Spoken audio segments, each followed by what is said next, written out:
Bom dia a todos e a todas. Nesse momento estamos dando continuidade aos nossos estudos a respeito do capítulo 6 do livro do Halliday, né? Onde a gente começa a ver a atuação da força de atrito dentro dos nossos problemas, se tornando assim uma situação mais real, né? E hoje nós vamos fazer uma análise sobre o movimento circular uniforme.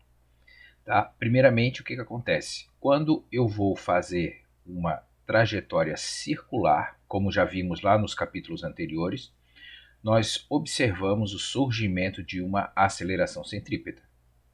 Só que agora, como nós temos uma aceleração centrípeta, a segunda lei de Newton me diz que qualquer aceleração vai gerar uma força resultante. Então, se eu tenho uma aceleração centrípeta, eu vou conseguir calcular o módulo da força centrípeta como sendo a massa vezes a velocidade ao quadrado dividido pelo raio. Então, o que acontece? A gente substitui essa informação aqui no lugar da aceleração centrípeta. Bom, agora, como é que era que a gente estava analisando a aceleração centrípeta? Então, se eu tenho uma trajetória circular, tá?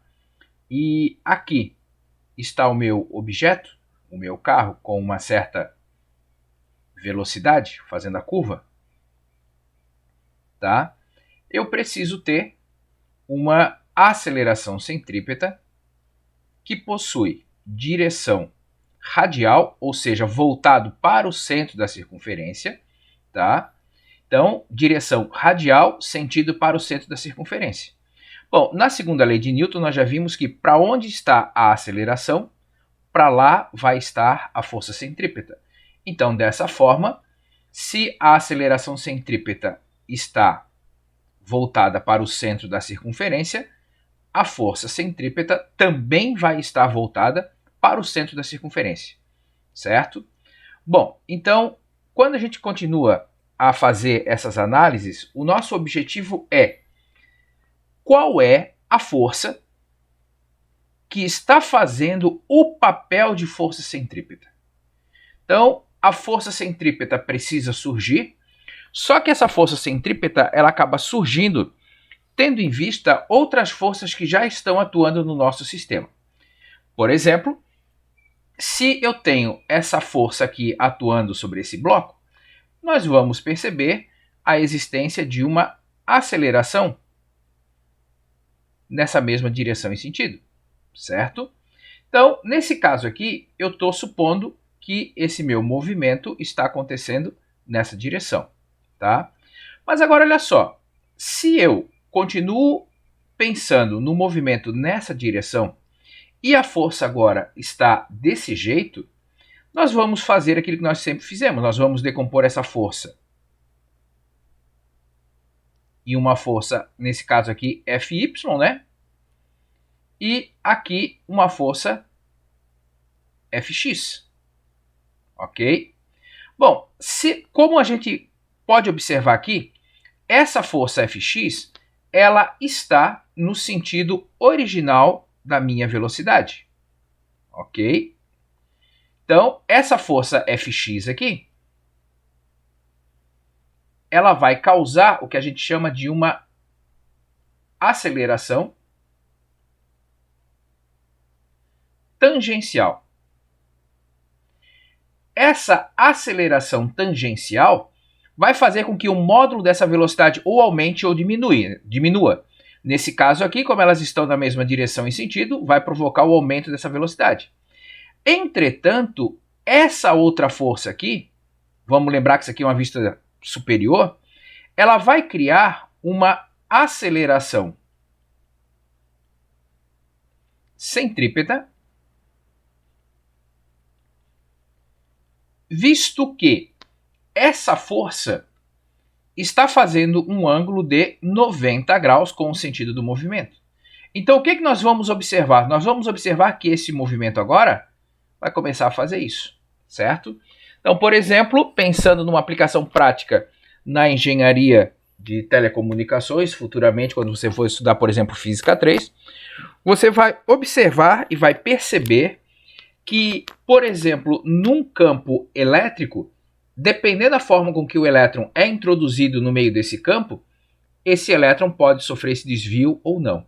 Então, é essa mesma análise que nós vamos estudar lá na frente. Então, toda essa parte aqui de aceleração centrípeta, aceleração tangencial, é o que vai aparecer lá na frente quando a gente for estudar essas situações, ok?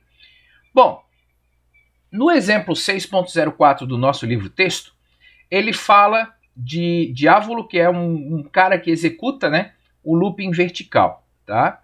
E quando a gente chega lá na pergunta, ele diz o seguinte: supondo que o loop seja um círculo de raio 2,7 metros, qual é a menor velocidade que ele pode ter na parte mais alta do looping para que ele permaneça em contato com a pista? Então, ou seja, aqui eu estou supondo que ele está fazendo esse movimento aqui, né? Então a pergunta dele é, aqui em cima, qual é a velocidade que ele deve ter, certo? Para que eu tenha, tá, êxito na hora de completar o meu looping, ok? Então vamos parar e vamos pensar aqui. Aqui nesse desenho eu tenho a força gravitacional, que é sempre vertical e voltada para baixo, tá? Eu tenho a força normal, que é sempre perpendicular à superfície de apoio, tá? Então aqui eu vou ter a força normal sempre com essas características, inclusive aqui, ok? Só que o nosso objetivo é fazer uma análise nessa parte superior. Então vamos lá. Nessa parte superior eu tenho a força gravitacional e eu tenho a minha força normal, certo? Então, nesse caso aqui, quando eu paro para olhar anteriormente, eu preciso ter aqui uma aceleração centrípeta que é voltada para o centro da minha circunferência. Então, nesse caso aqui, eu vou ter uma aceleração centrípeta que é voltada para o centro da circunferência. Então, vamos lá. A força centrípeta vai ser a massa vezes a aceleração centrípeta. Bom, massa vezes aceleração centrípeta, que é v ao quadrado sobre o raio. Mas agora, quem são as forças que estão agindo dentro desse meu problema? Bom, eu tenho a força normal e a força gravitacional. Então, eu vou ter a força normal mais a força gravitacional.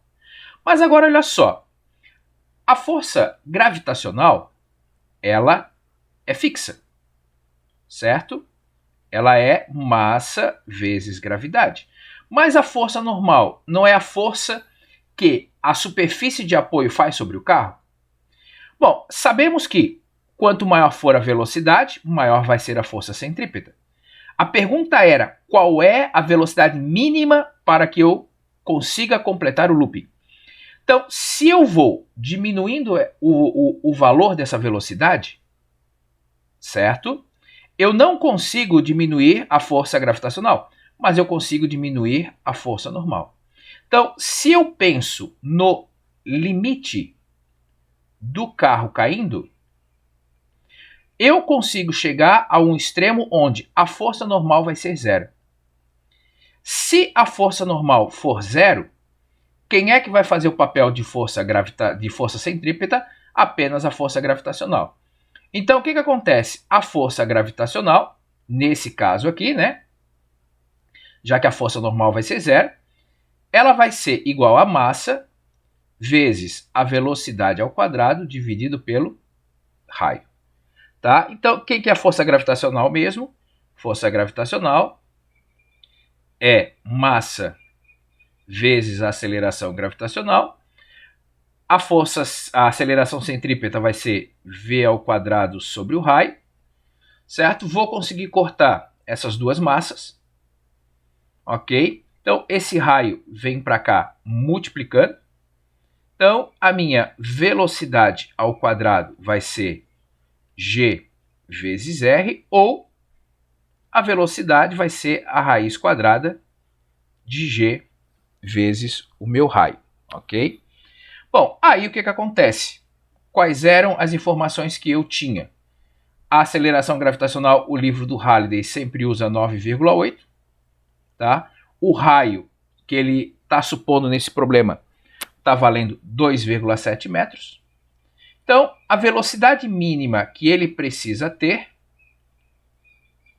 para conseguir completar esse looping vai ser de aproximadamente 5,1 metros por segundo.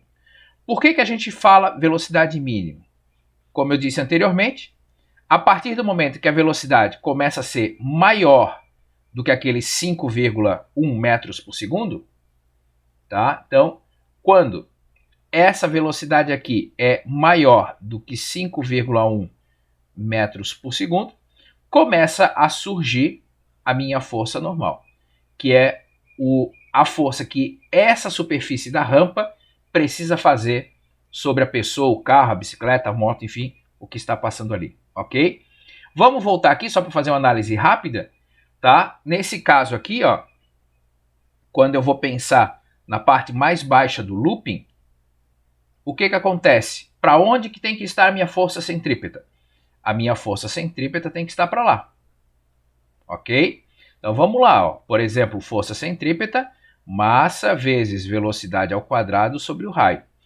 Óbvio que a força gravitacional está no sentido oposto para onde eu preciso a força centrípeta. Então, nesse caso aqui, a força normal tem que existir para a gente poder fazer essa análise. Então, quem que vai ser a força centrípeta? Vai ser a força normal menos a força gravitacional, que é igual a massa vezes a velocidade ao quadrado sobre o raio. Certo? Então, são situações dessa que a gente consegue determinar qual é, por exemplo, a força normal que eu vou ter que vai estar atuando nesse ponto, nesse momento, devido a uma certa velocidade com que ele vai passar ali. Então, assim, eu preciso procurar qual é a força que está fazendo o papel de força centrípeta no meu problema. Ok? Bons estudos para vocês, um grande abraço, tchau, tchau.